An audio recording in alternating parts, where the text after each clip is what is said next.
এবার মশিউর ভাইয়ের কাছে চলে যাচ্ছি, যেটা আমরা শুরুতেই শুনছি যে ম্যারেজ ইজ এ কন্ট্রাক্ট। মুসলিম বিবাহ ও তালাক নিবন্ধন বিধিমালা 2009-এর আলোকে একটা নীল একটা ফর্ম থাকে, ওখানে আমরা দেখা যায় যে ফিল আপ করা হয়, বর কনে দুইজনই এটা সিগনেচার করে থাকে এবং ওখানে প্রায় 25টার মতো কলাম থাকে আর কি। তো এই যে কলামগুলো থাকে, কলামের মধ্যে কিন্তু আপনার 13 নম্বর কলামে কিন্তু বলা থাকে যে দিনমোহরের পরিমাণ কি হবে, এবং 14 নম্বরে বলা থাকে এটা কি তাৎক্ষণিক দেনমোহর মুআজ্জল নাকি এটা হচ্ছে বিলম্বিত দেনমোহর মুআজ্জল যেটা বলা হয় আর কি। যে বিবাহর সময় মোহরের কোনো অংশ পরিশোধ করা হইয়াছে কিনা এবং যদি হয়ে থাকে উহার পরিমাণ কত।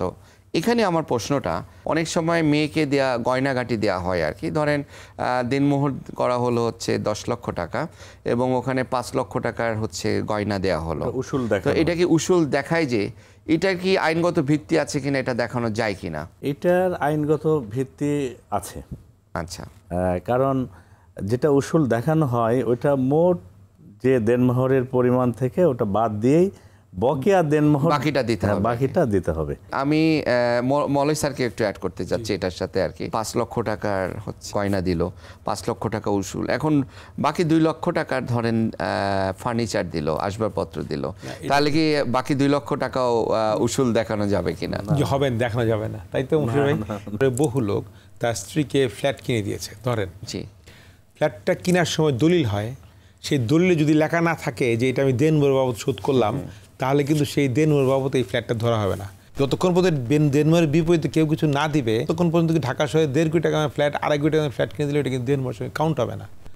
সুতরাং আপনাদেরকে মাথায় রাখতে হবে, যদি কিছু দেন আপনারা, যদি দেনমোহরের বিষয় থাকে তাহলে দয়া করে দেনমোহরের বিপরীতে লিখে নেবেন, আদারওয়াইজ এটা দেনমোহরের বিপরীতে কাউন্ট হবে না। ফার্নিচার বা ফ্ল্যাট যেটা হয় এটা গিফট হতে পারে, এটা গিফট নট দেনমোহর। আচ্ছা, এরকম মামলা দেখেছি, যেমন স্কলারশিপ পড়তে গেছে, প্লেনের টিকিট এগেনস্ট মাই দেনমোহর রিসিভ করছে, এই রেকর্ড আমার কাছে আছে। আচ্ছা, তো সুতরাং হতেই পারে সে 5 লাখ টাকা নিল তার হাজব্যান্ডের কাছ থেকে, 2 লাখ বা 3 লাখ টাকা নিল, তার দেনমোহর কাটার টাকার থেকে নিয়ে গেল, নিয়ে নিতে পারে। আচ্ছা আচ্ছা আচ্ছা, সে সেটা লিখে দিবে একটা স্ট্যাম্পের মধ্যে হোক বা কাগজের মধ্যে হোক, বা এটাতে দুই পক্ষের সম্মতি থাকতে হবে। এরকম আমার কলিগের আমরা জানি, সে ডিপিএস করে দিয়েছে বউকে, এবং সে লেখাই আছে ডিপিএসটা ওই কাবিনের মধ্যে লেখা আছে ডিপিএস নাম্বার এত, তারপরে সে অনেক টাকা দেনমোহর, কিন্তু শোধ করতে হয়তো সময় লাগবে তার, মাসে মাসে ওই ডিপিএস এটা দেনমোহর হিসেবে কাউন্ট কাউন্ট হচ্ছে।